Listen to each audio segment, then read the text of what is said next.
हाँ, कई तरह से कार्यवाही में सबसे पहली कार्यवाही है कि सिंधु नदी का जल रोक दिया जाएगा पाकिस्तान जाने से। हमने पता किया कि सिंधु नदी का जल रोकने की क्या व्यवस्था भारत सरकार के पास है, तो पता चला कि सिंधु नदी का जल रोकने की कोई व्यवस्था ही नहीं है भारत सरकार के पास। और अगर भारत सरकार सिंधु नदी का जल पाकिस्तान में जाने से रोकने के लिए व्यवस्था करना शुरू करे तो कम से कम 20 साल लगेगा। कि पैसा कितना लगेगा वो तो छोड़ ही दो, 20 साल का समय कम से कम लगेगा, तब ही सिंधु नदी का जल रोक पाएगा भारत अपने यहाँ। और आप कह दे रहे हैं हम सिंधु नदी का जल रोक देंगे। मतलब कैसे आप, क्या कर रहे हो आप? इसका मतलब है कि जनता को मूर्ख बनाया जा रहा है। নমস্কার, দর্পণিত অঞ্জন ইউটিউব চ্যানেলে আপনাদের স্বাগত। পায়েলগাঁও ঘটনার প্রায় 7 দিন হয়ে গেল, এখনো কিন্তু অপরাধীদের ধরা যায়নি।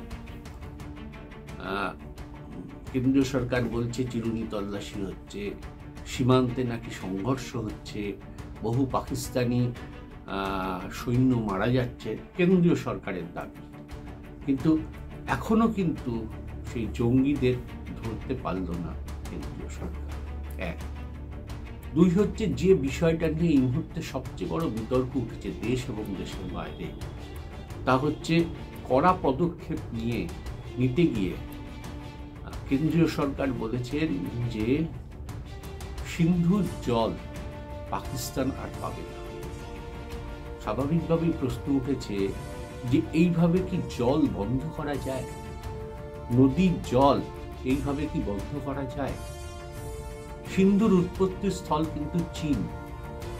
আজকে চীন দাঁড়িয়ে যদি বলে যে আমরা বাদ দিয়ে ভারতকে জল দেব না, তখন ভারত কি করবে?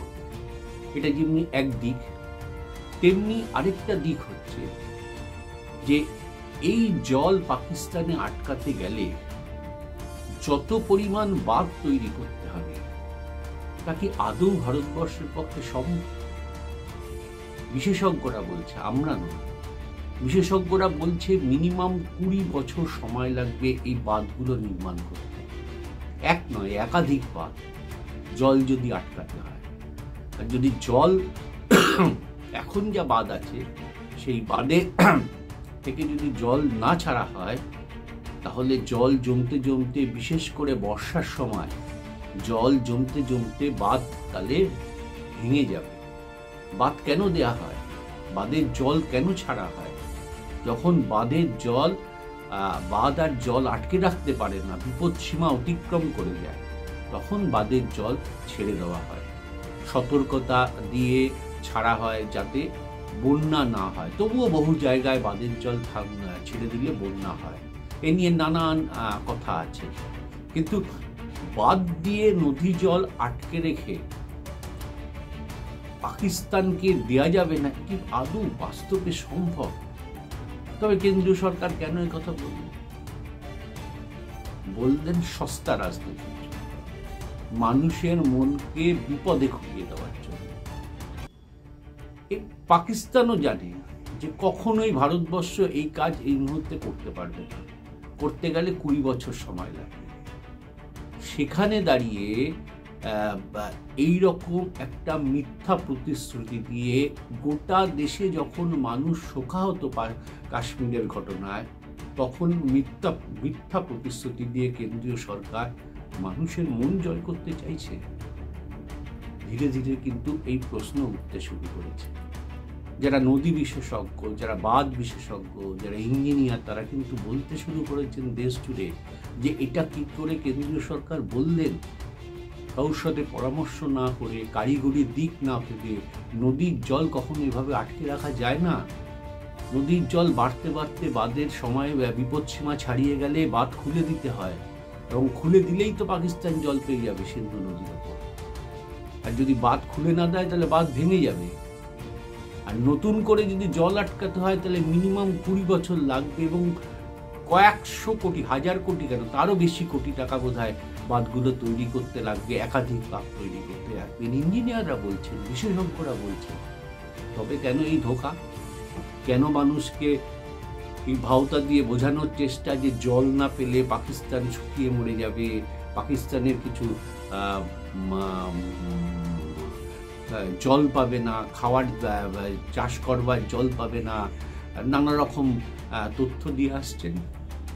তো বোকা বানানোর পর সঠিক ব্যবস্থা নিয়ে জঙ্গিদের ধরুন কড়া মনোভাব নিয়ে এদেশের মানুষের প্রাণ রক্ষা করুন, কিন্তু মিথ্যা প্রতিশ্রুতি দেবেন। নিঃসন্দেহে পাকিস্তান বা জঙ্গিরা যা করেছে তার কোনো ক্ষমা নেই। এই ক্ষমা নেই, এই পথে এগিয়ে তাদেরকে শেষ করুন, নিকাশ করুন, জঙ্গিদের নিকাশ করুন, অসহায় মানুষদের নয়, জঙ্গিদের নিকাশ করুন, জঙ্গি ঘাঁটি ভেঙে দিন। নিঃসন্দেহে দেশের মানুষ পাশে থাকবে। কিন্তু মিথ্যা কথা বলে, নদীর বাঁধে জল দেবো না এইসব বলে, চুক্তি বাতিল করলাম এইসব বলে হয়তো কদিনের আবেগ তোলা যায়, কিন্তু বাস্তবে কি তা সম্ভব? এই ইঞ্জিনিয়ার বা কারিগরি বিদ্যার লোকরা যদি দেশ জুড়ে এই বিষয়টা সামনে না আসতেন তাহলে তো মানুষ ধোঁকা খেয়ে যেতেন। ভাবুন, এত বড় ঘটনার পরও কেন্দ্রীয় সরকার, মোদী সরকার সাংবাদিক বৈঠক করে সরকারের পক্ষ থেকে বলা হচ্ছে এগুলো কত বড় ধোঁকা এই বিপদের দিনও। নিঃসন্দেহে সমালোচনা হওয়া দরকার, বরঞ্চ বিরোধীদের উদ্যোগ ভালো বলবো। তারা এই বিপদের দিনে সমস্ত বিরোধী দল বলেছে কেন্দ্রীয় সরকারের পাশে আসে। ওমর আবদুল্লাহ নিজে ক্ষমা চেয়েছেন বিধানসভায় দাঁড়িয়ে, কাশ্মীরের মুখ্যমন্ত্রী। এ তো বিরল ঘটনা। আজ কেন্দ্রীয় সরকারের কেউ একজন ক্ষমা চাইতে পারছেন না। গোয়েন্দা ফেলিওর। স্বরাষ্ট্রমন্ত্রী কি করছিলেন? এত বড় বড় কথা বলেন, 370 দ্বারা হয়ে গেছে, কাশ্মীরের সন্ত্রাস বন্ধ হয়ে গেছে, পার্লামেন্টে বলেছিলেন। কোথায়? গোয়েন্দারা খবর পায়নি কেন? সেনাবাহিনী সেই সময় ছিল না কেন? কিন্তু কেন্দ্রীয় সরকার এখনো ক্ষমা চাইতে পারলেন না। নিহত মানুষদের কাছে পাইলেন না, দেশবাসীর কাছে পাইলেন না। কিন্তু কাশ্মীরের মুখ্যমন্ত্রী কিন্তু ক্ষমা চেয়ে নিলেন এই ঘটনার জন্য। ভাবুন, পার্থক্য বোধহয় এখানেই। সেই পার্থক্যই দেখা যাচ্ছে এই ঘোষণার মধ্য দিয়ে, যে জল আটকে দেবো। কত বড় মিথ্যা প্রতিশ্রুতি, কত বড় মিথ্যা কথা, এ মানে ভাবা যায় না। কি করে জল আটকাবে? বাঁধ ভেঙে যাবে। জল ওরম ভাবে আটকানো যায় না। সারা দেশ জুড়ে ইঞ্জিনিয়াররা এই বিরুদ্ধে সরব হয়েছেন, কারিগররা সরব হয়েছেন, যে মিথ্যা কথা বলছেন কেন্দ্রীয় সরকার। দেখা যাক কোন পথে এগোয়। আজকের এপিসোড আপাতত এইটুকুই। পরের এপিসোডে আসছে অন্য বিষয় নিয়ে। ধন্যবাদ।